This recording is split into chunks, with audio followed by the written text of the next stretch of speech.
The real thing you have to get great at in an agency, in my opinion, is have a standardization of how you solve problems, more so than standardizing what problems you solve. So that when you onboard new consultants and strategists, and your onboarding is the number one driver of your churn and your retention, right? Nothing drives client churn more than transitions, aka strategists moving off of the account, whether they get promoted, whether they move horizontally, or whether they get let go. This is Social Pulse Podcast Agency Edition, your go-to guide to solving your biggest marketing agency challenges authentically.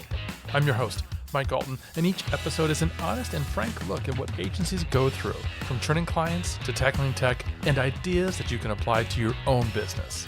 And now, the rest of today's episode. Welcome back to Social Pulse Podcast Agency Edition, where each and every week we're talking to marketing agencies like you, going through many of the same struggles you're going through and sharing their stories. Subscribe to find in each episode inspiration, motivation, and the perspiration that go into growing and scaling agencies like yours. Now, are you finding it increasingly difficult to stand out in your agency's niche? Despite all your efforts, does it feel like you're just one among many, struggling to get noticed and capture that crucial market share? It's a common predicament that many in the sector face, where stellar services alone don't cut through the noise. Why do some seem to effortlessly command attention and pull ahead in the race while others falter? What do they know that you might be missing? Today, we're going to uncover those secrets. Joining us is Garrett Mehrguth, a strategist with a proven track record in not just participating, but dominating the market. As the CEO of Directive, Garrett has led his team and clients to remarkable success through intelligent strategic positioning. Prepare to uncover the tactics that could revolutionize your approach and help you claim the market share you deserve. Hey, Garrett, welcome to the show. Hey, what's up, Mike? Thanks for having me. Thanks for coming on. I'm so excited to dig into this topic. But first, if you could just start off and share what, in your mind, strategic positioning even means in the context of agencies, whether they're focused on B2B SaaS or other verticals. Strategic positioning to me is predicated on the belief that you could go get your ideal client if you said you were actually for them. In other words, I think everyone knows the importance of niching, having differentiation, getting their positioning right in the market. But because they don't have a strong go-to-market function, they're terrified of choosing a vertical because they don't feel confident they can go from getting anyone through their clients, referrals, references, their internal network, maybe their local ecosystem or economy. So they end up sometimes being really scared to stand for something in their positioning, because that means they'll have to say no to the leads they're kind of just naturally getting. I found in general that's probably the reason why people don't do it. Yeah, that makes a lot of sense, particularly if you're just starting off your agency or you're in a bit of a growth mode. You're keeping an eye on your revenue, and somebody comes to you with a project that you should say no to, right? Because it's really not in your niche. It's not in your wheelhouse.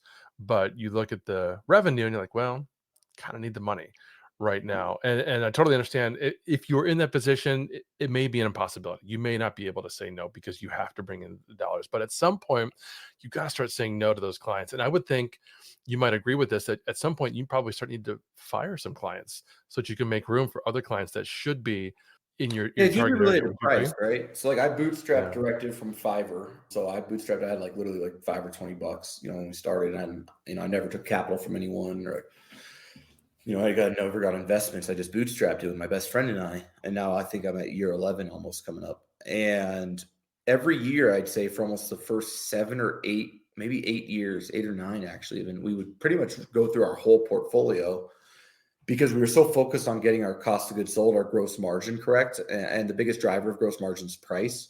And so what we would do is essentially raise rates in such a way that for many people, it was more than 15%, let's say, year over year. But we could, because we had a strong pipeline. Sales gives your business flexibility to optimize its margins and its other pieces. But no, man, positioning is important. You can do positioning to a vertical. You can do positioning to service lines. You can do positioning in a lot of different ways. I think you have to do it. Although I coach 11 agency owners right now, and all of them, positioning is the biggest driver of their growth. But it's also the hardest thing for them to like emotionally decide upon, I would say. So other than price, how else did your positioning evolve in those early years? Yeah, mostly just was always like, keep it simple, stupid. I think my brain is so simple-minded that I don't get too confused with things, I guess. So at first I was in Azusa Pacific. I was doing my master's. I was 21 years old and I was helping local businesses. Those are the people that I thought I was qualified to help. I didn't really have any real skills. I just knew that I could help businesses grow. So, I mean, my very first one was a shawarma shop. I helped him with like a Facebook page, Yelp page, handing out flyers. I went back on the 30th day to get my check. He said, come back tomorrow. And the whole place was boarded up. So I started with local SEO. I got stiffed on my very first account. And then I got a hookah shop. And then I got a plumber. And then I got a stereo business for like in-home stereo. So I was all local, grew with that. And then what happened was I realized that the local businesses, I needed multi-location, but as you did multi-location, they wanted a discount for each location.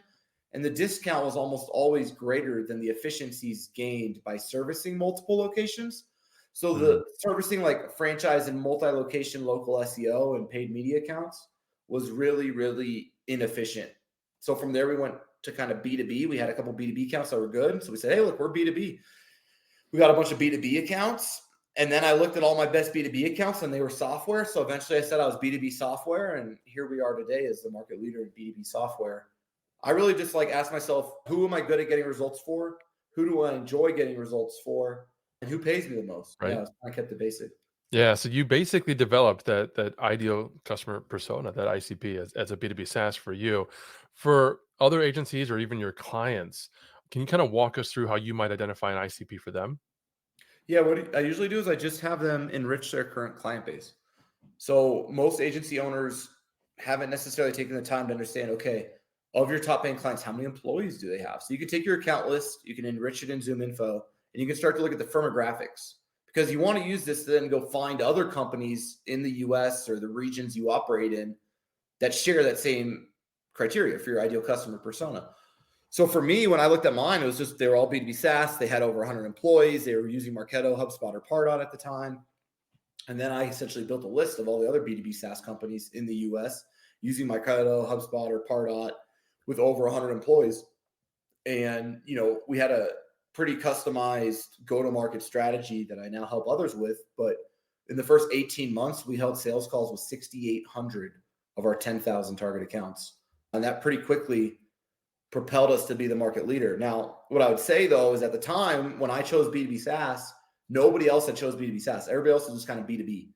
So you have to be a little like confident in yourself and your ability to go get a SaaS company. And then once you feel like you could actually go get your ideal client, saying you're exactly for them is definitely in your best interest, whether that's through service line positioning or industry level positioning, or even maybe title-based positioning. Like you help CMOs, you help directors, you help VPs, you help SaaS companies, you do paid media, you do LinkedIn, you only do Facebook. Wherever you can find your differentiation is important. And then your service should actually be different because of your differentiation. And I think that's the biggest part is like your differentiation has to be real. It can't just be lipstick on a pig. So like for us, we actually have a different way of servicing SaaS companies than we would a different business. We have different KPIs we track than a different business. We have different labor we hire because we only service SaaS. We have service delivery models that are different because we only service SaaS. Everything we do is tailored to them and it's authentic. And that's why I think it works. That makes a lot of sense. Can you share some examples of how your services or the personnel are different that are specific to B2B SaaS? Yeah, I mean, SaaS is nasty, man. Like everybody, You're like telling it's a me really we are like SaaS at a core pulse. yeah, SaaS is nasty. It's really hard. I mean, there's a ton of churn at the point of contact level. So you have to be really good relationships. You actually grow through the churn, ironically, if you're good enough, because when people leave their SaaS companies every year and a half, it feels like these days, they bring you with you to the next one. So relationships are important. It's a very small industry that's also very large. But when it comes to service delivery, they have this problem of innovation. So software and technology companies, for the most part, are based on innovation. And most performance marketing agencies' core competency is demand capture. The problem with demand capture channels like review sites, Google Ads, and SEO is that if your client that you're servicing, their value prop is based on innovation, then their audience doesn't know to search for the thing they sell because they don't even know it exists. And so Directive has to get very good at channels like LinkedIn advertising, programmatic, and other demand creation channels, as well as demand differentiation. In other words, like I do everything for Gong. And what you learn as a marketer is if you get humble enough, Anything I do for Gong works. Gong's the market leader. They have a great brand. They have a great product. They have a great price. Anything I do for Gong makes me look like I'm great at marketing. But if I get getgang.ai, I look like I'm terrible at marketing because no one's ever heard of them. Nobody knows what they do. Their product market fit's average at best, and they haven't mastered their pricing, and they still don't have a above competent sales org. And so in all these moments, you have these codependencies, and your job as an agency owner is to figure out where you're successful, who you'll say yes to, who you won't, and then how you can start to scale that success in a repeatable way. Yeah, that makes complete sense. Now, earlier, you were talking about one of the mistakes a lot of agencies and businesses make, where they haven't not only identified their positioning, but they're not actually changing, to your point, their actual services and articulating those. What are some other common mistakes that you're seeing either other agencies or businesses make when they're trying to position themselves in the market? I think one of the things I did about 3 years ago, so we were at about 6 million in revenue. We'll do almost 25, I think, this year, just to give you context.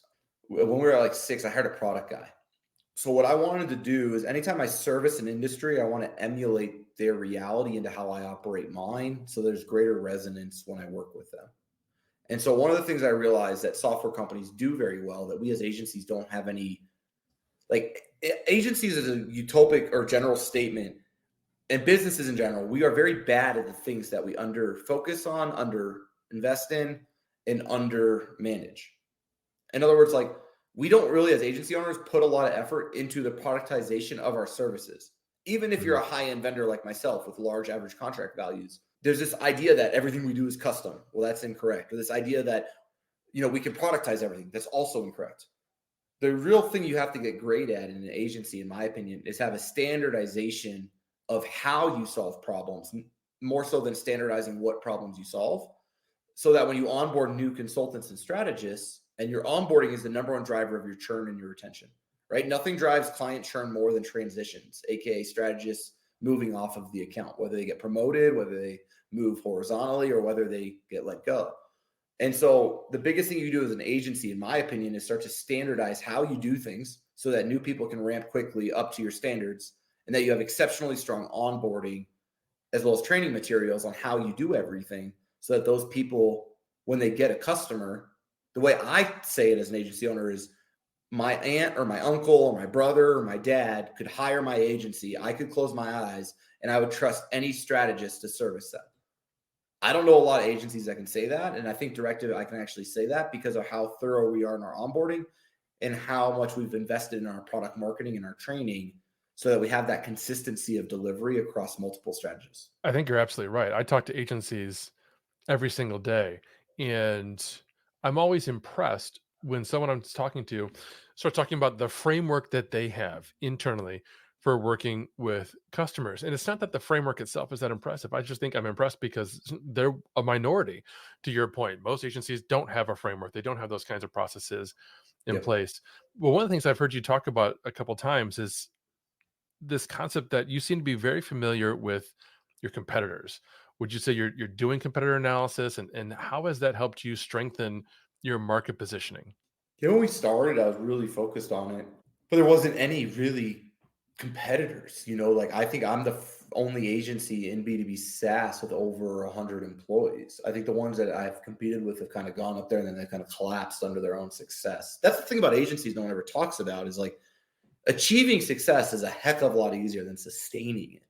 Sustaining success in the agency game is brutal. You have to rebuild your executive team multiple times. You have to constantly raise your standards. You have to be willing to kind of be the bad guy on behalf of your clients, because the bigger you get, especially if let's say you get to like 10 million as an agency, the agency starts to focus inward. It becomes this organization, a financial instrument that is like self-servicing. In other words, like the people and the employees and the culture and all these things start to become more important than client results. And so what I've learned about an agency is the number one thing you have to do if you want to sustain your success or any types of projects or initiatives or processes you roll out is have visibility systems. And so, in other words, people do what you inspect, not what you expect, and people stop inspecting things pretty quickly, I found. So we launched something as a group, we build a new process. Here's how we're going to do QBRs at Directive. Within 2 quarters, the system's dead if you don't have visibility into the adherence to the process that everyone was so excited about when it launched. And so visibility systems to me are like pretty crucial. I love that statement. People do what you inspect, not what you expect. I don't know if you invented that, but I've never heard that before. I'm going to write that down. That's fantastic. Folks, if you're just tuning in, we're talking with Garrett about listening to your audience as well as paying attention to your competitors. In fact, that's one of the reports you're able to get right within your Agora Pulse dashboard.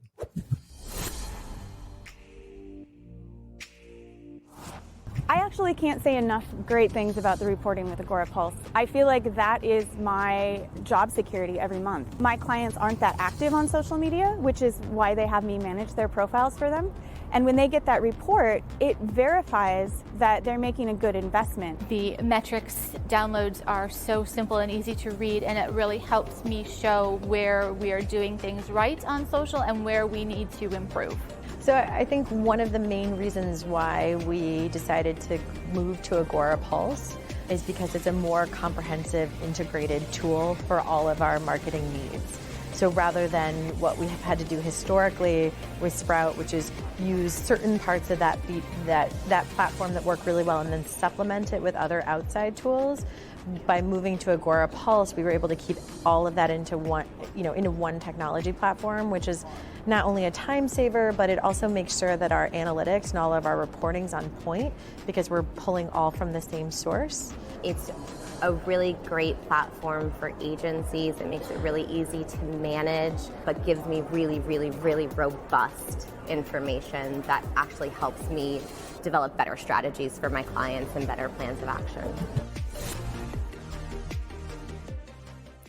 So Garrett, we've talked about looking at the firmographics of your existing clients to help identify, which ones really are the most successful ones to go after. We talked about looking at competitors.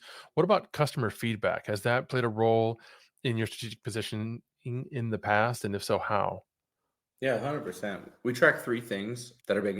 I was saying on the competitors, I really don't. I try to not look at them too much. Lately they kind of copy us. So when you're the market leader, I look at them less. When you're the challenger, I looked at them a lot more. So competitors, the way I've treated them has changed over the years. But when it comes to client stuff and like feedback, we run what's called a CSAT score. I found that to be way better than NPS. So the problem with NPS is it asks the question of how likely are you to refer. Clients like to treat agencies like a secret. They feel like if they refer you to anyone else, they'll get less time and attention on their account. So we instead ask how satisfied they are with Directive. So that's the customer satisfaction score, it's 0 to 5. And then we design to ask that question at different strategic moments in the engagement. So we ask them, for example, after our project phase. We ask them 90 days after the start of the engagement. We ask them at the 6-month mark, and then we ask them again 60 days before renewal. So we also can reprioritize what accounts might not renew or what's going on. And we kind of run those all the time, as people hit those triggers. We use a software called Ask Nicely for that. And then we have another score we use called the customer experience score, and that's done by the strategist. The beauty of that is that it creates an accountability system where the strategist can say the client's great, and then if the strategist keeps saying their clients are 5 out of 5, and then the client keeps saying they're 3 or 2 out of 5, now that cognitive dissonance gives you a coaching moment with that consultant and that strategist. And then the last thing that we're looking at is what we call North Star metric attainment. And so I think the reason Directive has been able to sustain its success is that over the years, we've actually gotten better at getting results, not worse, despite our size. And we track that.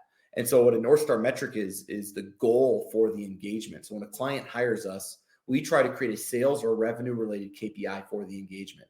So for a B2B SaaS company, that might be sales qualified leads. That might be closed won bookings. That might be demos generated or given. And then we're going to review that every quarter, every month, every week. That becomes the cornerstone of our reporting. And I can also track that internally. So for example, in Q1 of this year, Directive hit its paid media clients North Star metric 78% of the time. What that really means is 78% of the time, we're hitting a goal that the internal team has never been able to accomplish and the previous agency failed at. And that is something I'm really proud of. That's phenomenal. That's really, really awesome. Can you think of some specific examples or an example with a client that you've worked with on positioning and how you've been able to help them see some success? We don't get the freedom to help a lot of positioning. Positioning is hard. I do a lot more positioning work with my agency coaching business because I'm invited to do that with the CEO. In the consulting business on Directive, when I serve these SaaS businesses, I would say I interact with CMOs less than 10% of total interactions, and with CEOs less than 1% of total interactions. So we really do kind of live in this director to VP level of kind of executionary work.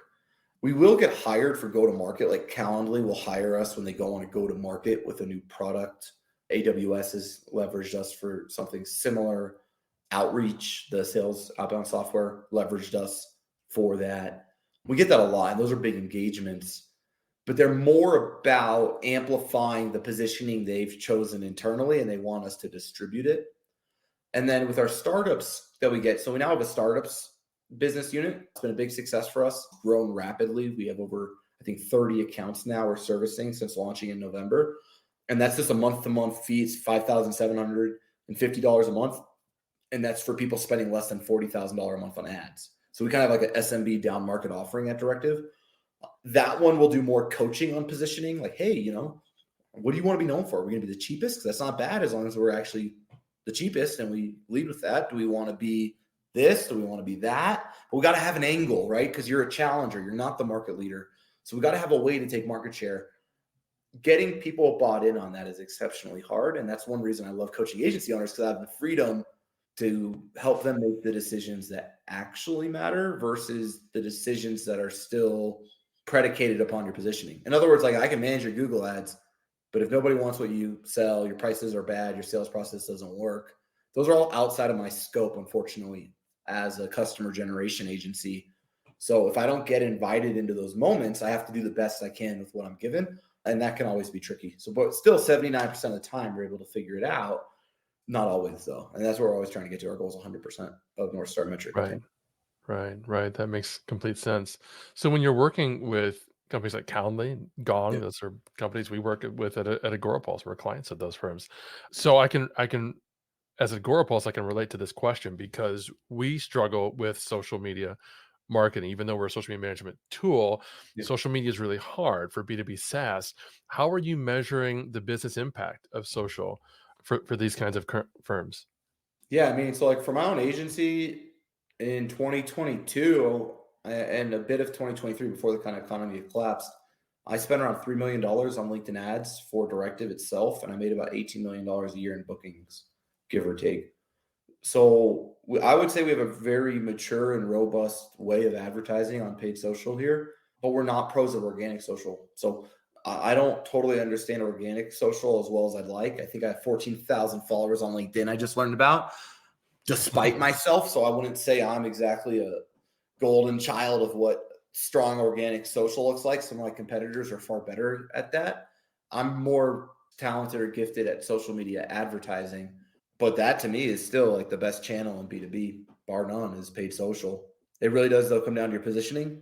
It comes down to using your own data, not the LinkedIn data. So like when I advertise all that money on LinkedIn, I'm only doing that to my named account list that I've manually verified. So right now, I think I have about 14,000 SaaS companies I'm trying to break into. I advertise to those every day across LinkedIn, Facebook, and Instagram. Totally understand that. I've got just one more question for you, Garrett. I'm wondering, on behalf of our listeners, the folks who are looking to improve their positioning, what do you think some of their action steps or first steps should be if they wanted to start improving their positioning today?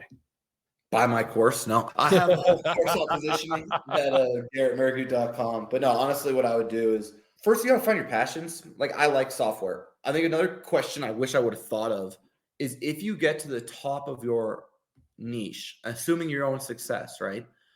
How big are the ad spends?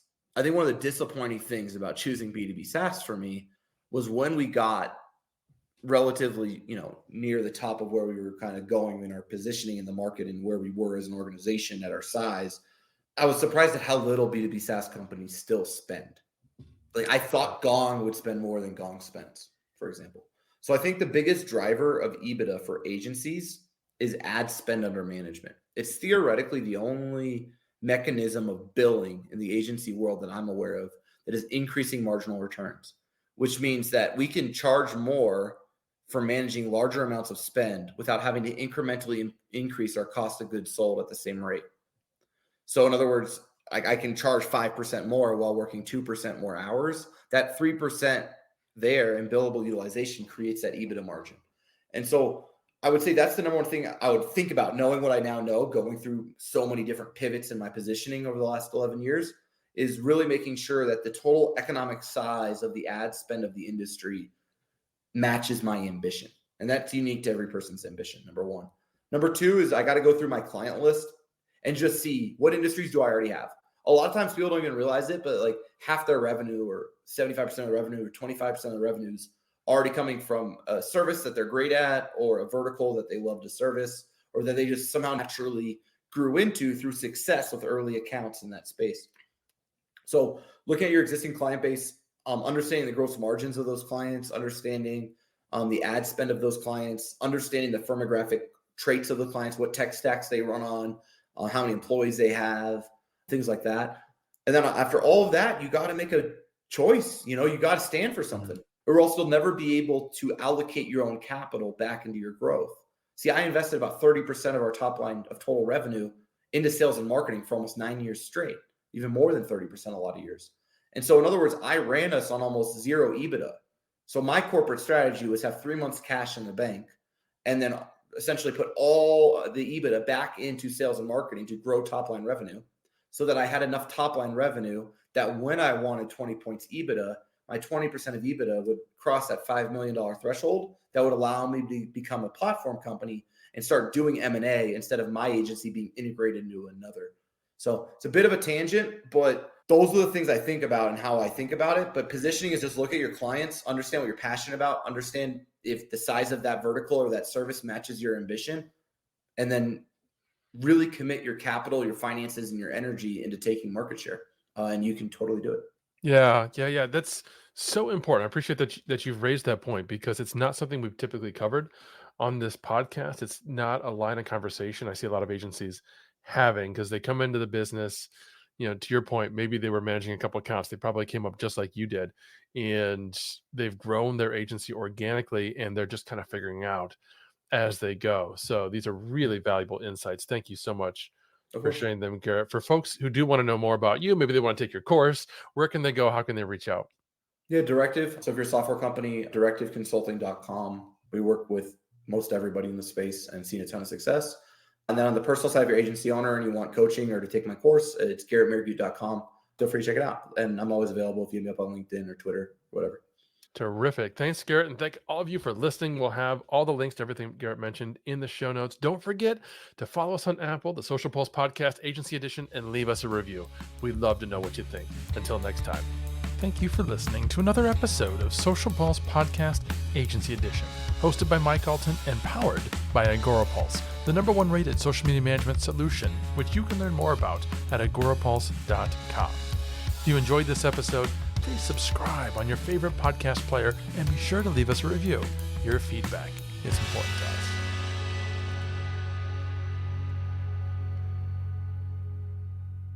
You may know you're listening to this show along the Marketing Podcast Network, but did you know there are other great shows on MPN to help your business? Christy Heiler hosts a fantastic podcast called Own It. Christy, tell us more about the show. Own It is all about celebrating women and non-binary advertising agency owners. We talk about buying out of the Boys Club of advertising because less than 1% of ad agencies are owned by women. And where can people subscribe? You can find the podcast at untilyouownit.com. We're also on the Marketing Podcast Network at marketingpodcast.net. And of course, you can subscribe wherever you get your podcasts. You heard her. Go subscribe. This podcast is heard along the Marketing Podcast Network. For more great marketing podcasts, visit marketingpodcasts.net.